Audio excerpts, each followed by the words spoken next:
Hi, I wanted to explain a few things about projects. This is the second video that I'm making. The last one was about the theory of constraints in projects.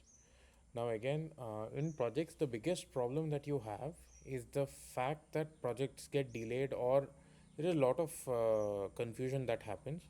So, this video will help you do better planning and better understanding. Firstly, let's understand what is a project, right? So that becomes an important step for us to understand. A job can be defined as a project if under these conditions it can be defined as a project according to me. First one, it has many subtasks. It has many subtasks. May have many stakeholders, meaning multiple people might be involved in the project. Ownership of the project might be with different owners and things like that. Generally, a project takes longer period of time. For example, one it might take a project might take a week, can take a month, can take a year, or more than that as well, and solves a specific problem and has specific goals. So this is what a project is. Now, a project can be of many types. For example, a new ride installation is also a project. Planning for a special event like our annual day is also a project because again it spans multiple days.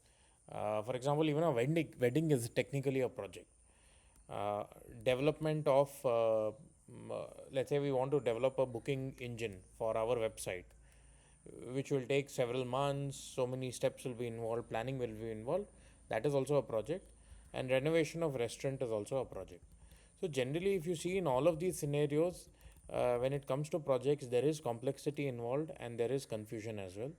So the processes that I'm going to talk about today will help you, uh, ease out some of these confusions. The first question is, when do you know if a project has been planned well? It's a very important question. When do we know if a project has been planned well? Firstly, a project comes down to three main things, right? If a project has been done well, the first one is time. Has the project been completed in the schedule which it was planned? The second one is money. Has it been completed within the budget that was set? And content, rather scope and quality, meaning whatever was the plans, has it been executed according to that? Now, according to me, there is a fourth and probably the most important point of any project apart from time, money, and content, which is purpose.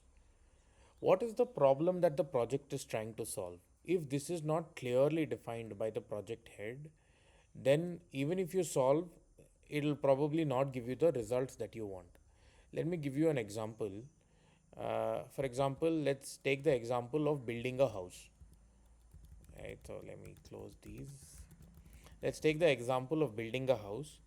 Now, let's take the example of your house itself. Building a house is a complex problem, right? And there's a lot of people involved, a lot of money involved, and it's a lifetime project. Now, let us say that, let me write it here. Let's say your plan is that, so let's define this clearly. So, your plan is that you want a two-bedroom house, and so let me put time, plan, and budget. Okay. So, you want to build a two-bedroom house, you want to build it in 1 year, and you intend to spend 25 lakh rupees on that. Now let's take a particular scenario where at the end of the project you have built a two-bedroom house and you built it in a year, but for some reason the contractor, because of whatever reasons and overruns and all, the project costed 50 lakhs. Now, in this scenario, is this considered a good project or a well executed project? Probably not, right? Definitely not. Now, let's take another scenario. Again, a two-bedroom house was constructed and it was constructed within 25 lakhs, but instead of 1 year, they took 5 years to construct. Or let's make it more realistic, they took 3 years to construct. Even then, would you consider this a successfully executed project? Probably not. Right? Again, you would say that this is not a well done project.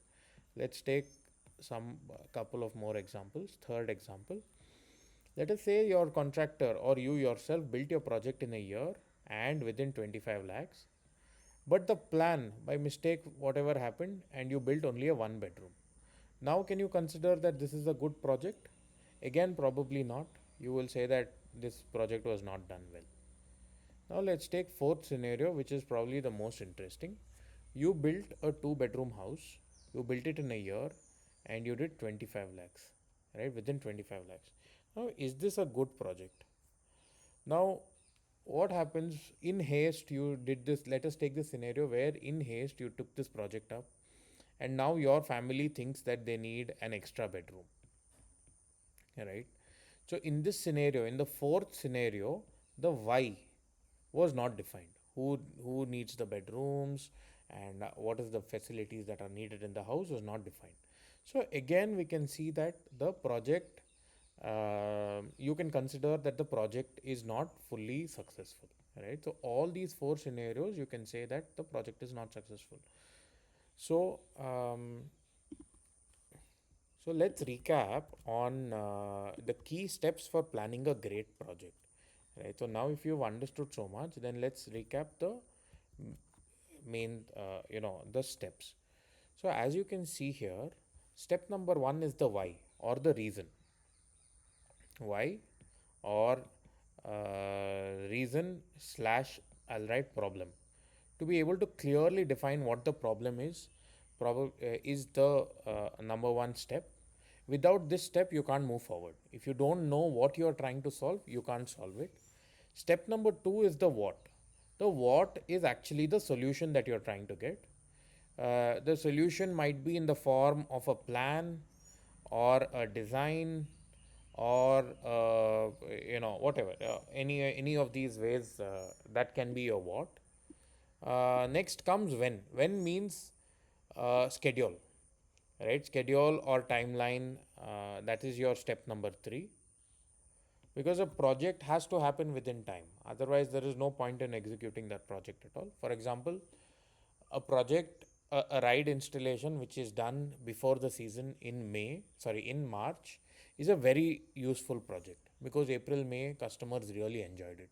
Whereas a ride which got completed in May and just before the rainy season, that I would not consider a greatly executed project, because customers have to wait 6 months for them to actually start enjoying, which is after the rainy season.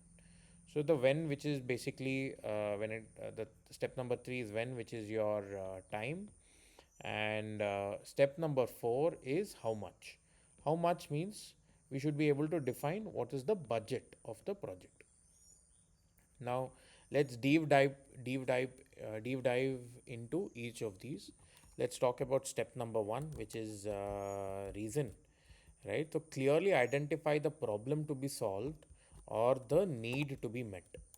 Right. So we have to, as the project head, it is extremely important that step number one be done in great detail. A lot of times we skip step number one and immediately go to the future further steps. We directly go into planning what the solution is and coming up with the budget and the timeline. But what if that's not the right solution? How can we make changes? For example, in our park, can we make changes in the restaurant without understanding the problem from the uh, restaurant manager? Because let us say that in the end, you the project head came up with the plan, executed it, did it within budget. But if your restaurant manager tomorrow comes to you and tells you saying, "Boss, this is not what I needed," you're not solving any problem. So this takes away from the entire effort that you put. So define problem along with affected people. So for example, if you're making changes in the restaurant, you need to talk to the restaurant manager, you need to talk to the operations head. Suppose you're making changes at the ticket counter, then you need to talk to you need to talk to the ticketing manager, you need to talk to operations head. Suppose you're making changes at home as a project, you're doing renovation, It's necessary that you talk to people in the house. You understand the problems from your wife, from your kids. Otherwise, whatever project you execute will not be successful. So that's step number one, which is the why. Then let's get to step number two. Now that you've understood what the problem is, you have to determine the best solution for the problems identified. If you've identified one, two, three, four, five problems, then identify the best solutions for them. This is a problem solving step. As I say, for our managers, the most important skill is problem solving, right? And problem solving is about thinking about the problem, doing a deep dive, and trying to find out what is the best solution for the problem. Now, in this step, you can involve other people if required. For example, you might involve architects, you might involve consultants, you might involve designers, you can involve multiple people as and when it is required. But generally, I always suggest that um, our project heads actually work out the solution along with the operations or the maintenance team, and then take it to the architect, so that there is a level one of thinking which has happened already, and then the architect or whoever else can make it even better. Sometimes you might not involve anybody external, you might come out with the best solution on your own and go ahead with the execution. Now, once you've defined the why and the what, the next step comes the when, right? So, a project, I always say the most important thing in a project is that the project has to happen on time, right? So, for that, you establish a schedule and a timeline. Now, how to do this? I have done a long video on project planning based on the concepts of TOC, which is theory of constraints, based on local buffer versus global buffer. That video is there. I think if you've not gone through that, then it's very important that you go through that 1 hour video, because it's an extremely important video for your success. Lastly, you have to finalize the start date, end date, and the duration of the project. This is not during, this is duration of the project, because duration is basically end date minus start date. I've written no project can start without this. No project can start without the start date, end date, and so now you've done the why, you've done the what, you know the solution, and now you know how much time it's going to take, when you're going to start and when you're going to end. Next, you're going to do how much, which is basically the budget. Right? What is the amount of money that you're going to spend in this project? Uh, Again, this is something that you all know. You take multiple quotations, come up with the lowest budget, and it's not always necessary that you go with the lowest quotation as well. When you are finalizing on quotations and when you're finalizing on vendors, it's also important that we go for good vendors, because a badly executed project um, eats more money than a well executed project which is slightly expensive. So that's something, that's the pros and cons that as a project head you have to weigh, and you can always talk to me about this as well. So these are the 4 steps that are needed for why, what, when, and how much. Now, all of these 4 steps put together is called full kitting of project planning, right? So this is called full kitting of project planning. No project execution can start without full kitting of project planning. So now this is a new word that I am telling, which is called, let me write it in red because it's very important. It's called full kitting, right? So this is full kitting of project planning. Now, this full kitting encompasses these 4 steps, which is the why, what, when, and how much. Unless you do full kitting, you can't start a project, right? Unless you do full kitting, you will not get approval and you will not be able to start a project. Great. So now let's go. So now you've understood this. Now let's look at who are the important people when executing a project, right? Who are the important people when executing a project? In this, there are 3 people, that I have written down. The first is PRC. PRC stands for Project Controller. Then the second one is PH, who stands for Project Head. And the third one is PC, who is the Process Coordinator. Now, the project controller overlooks the progress of all projects from start to finish. In our organization, currently, we have one project controller who is Sindhu. They ensure a bird's eye view of the project schedule, budget, and plans, because multiple projects are happening simultaneously. There has to be someone who overlooks which project is in full kitting, which project is gone further, which project is in execution, and things like that. Then comes the project head. Generally, one project, not generally, always one project will have only one project head. You cannot have a project with multiple project heads. Project head is responsible for coming up with the full kitting and responsible for the execution of the project plan. Lastly, we have process coordinator. The process coordinator supports the project head through follow-ups to help execute projects within schedule. Basically, the process coordinator will follow up with the project head based on the PMS to help the project head complete the project on time. So these are the important people who are there in a project. Now, I want to talk about the responsibilities in a project. Now, I said that basically in a project, the works which are there are, one is your full kitting. Then we have got the responsibility that the project has to happen within time. The project has to happen. Not let me not write time. Let me write schedule. Then project has to happen within a budget, and project has to happen with according to plan. For example, if the architect has set a plan, project has to happen according to plan with the quality, with the right dimensions and all. Now, full kitting is the responsibility of the project head. As you know, full kitting is the as I have explained, full kitting is the responsibility of the project head. Sorry. Okay.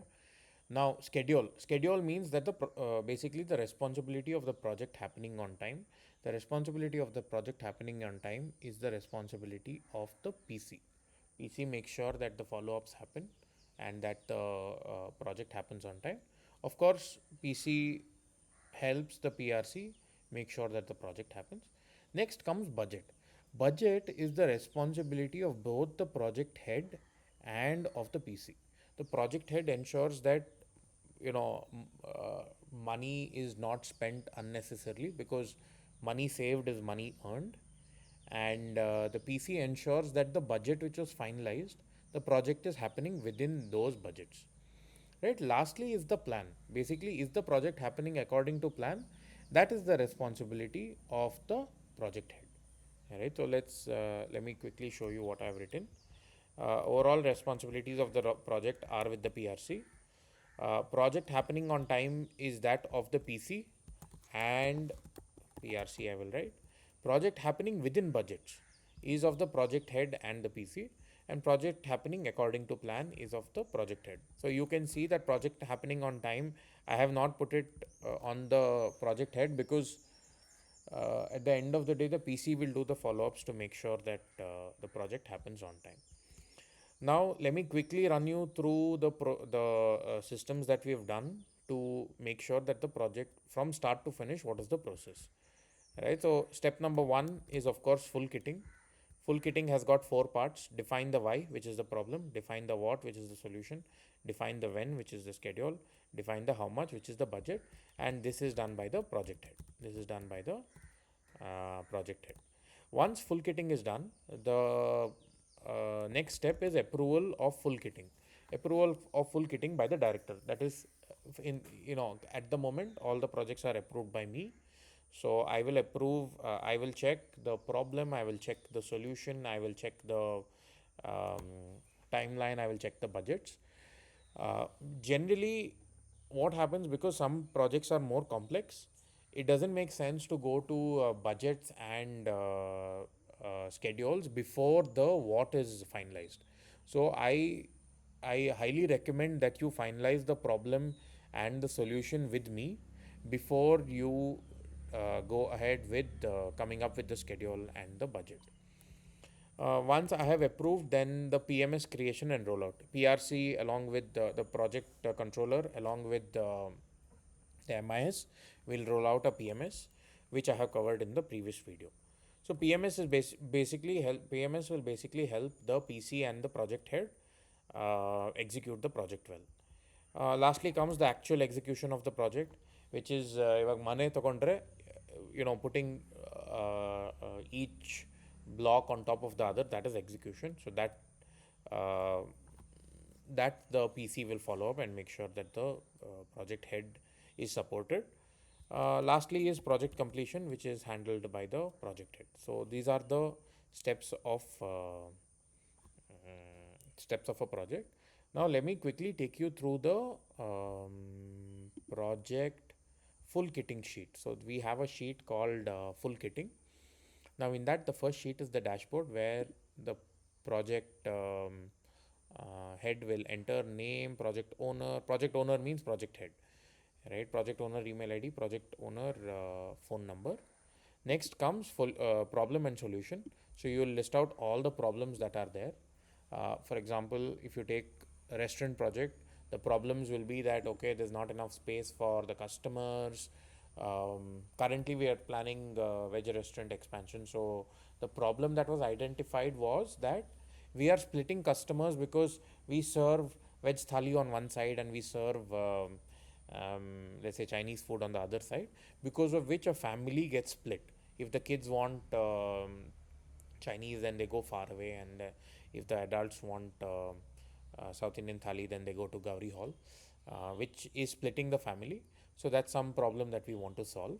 Now, once we define that this is the problem, then the solution becomes easier. You will be able to see what is the solution, maybe come up with one, two, three solutions, discuss with several people, and finalize on the best solution. Now, once you have done that, you're going to come into schedule, right? So, schedule, you will enter the stage code by step, plan number of days, plan start, plan end.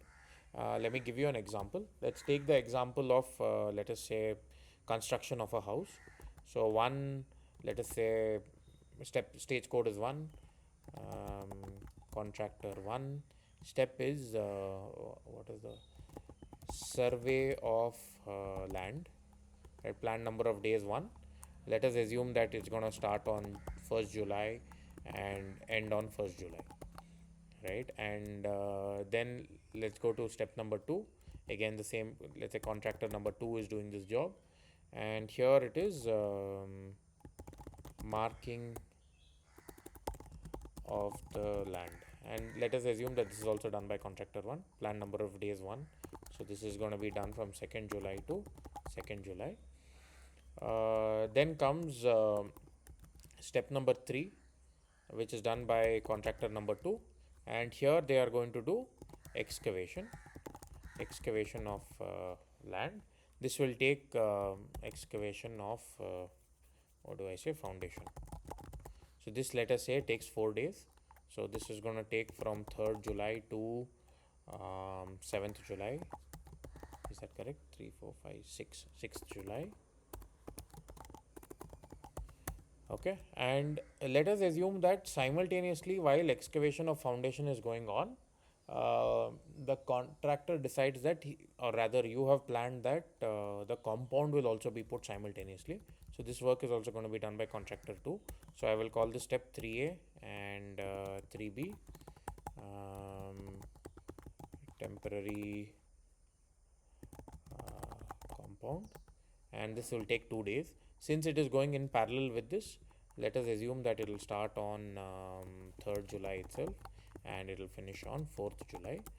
Now, once the compound is done, after this step, let's say the temporary gate is going to be put, or maybe one day after the compound is started, temporary gate will be put.